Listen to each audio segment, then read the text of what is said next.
L'heure était à l'hommage pour Patrick Poivre d'Arvor. Mercredi 2 mars 2022, peu de temps après l'annonce officielle de la mort de Jean-Pierre Pernaut, l'ancien présentateur du JT lui a rendu hommage. Je suis immensément triste. CST, un garçon que j'aimais beaucoup. Très curieusement, on s'était davantage liés depuis nos départs successifs du journal que le moment où on carburait, lui tôt le matin et moi un peu plus tard. C'était un ami. CST, un pan de ma vie qui s'écroule et je pense un pan de vie des téléspectateurs. Les gens déjeunaient avec lui et ce moment avait beaucoup d'importance, a-t-il déclaré à l'antenne de BFM Télévision. Selon Patrick Poivre d'Arvor, Jean-Pierre Pernaut était un homme bien qui avait été injustement raillé par toute cette petite classe journalistique. C'était moche dont il parlait, a ajouté l'ancien présentateur télé.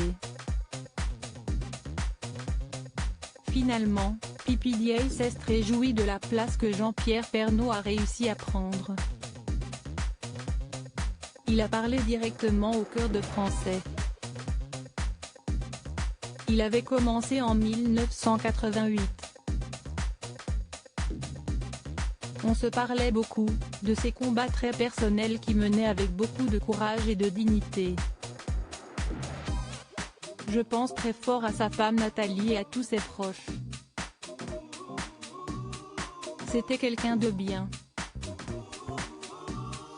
J'avais gardé pendant très longtemps une lettre de sa mère, extrêmement magnifique. Je lui avais montré il n'y a pas très longtemps et il ne savait pas que sa mère m'avait écrit. A-t-il conclu, ému. Jacques Legros, le joker de Jean-Pierre Pernaut, réagit à noter que Jacques Legros, qui a été le joker de Jean-Pierre Pernaut et qui connaît par cœur les recettes qui ont fait le succès du JT de 13h, a également fait part de sa tristesse. On s'y attendait un peu. CST, quand même une triste nouvelle. Jean-Pierre était la dernière star des journaux télévisés en France, il avait inventé une formule qui remettait les régions de France à leur place et ça c'était important. Cette ligne éditoriale est toujours là, a-t-il déclaré. Loading widget.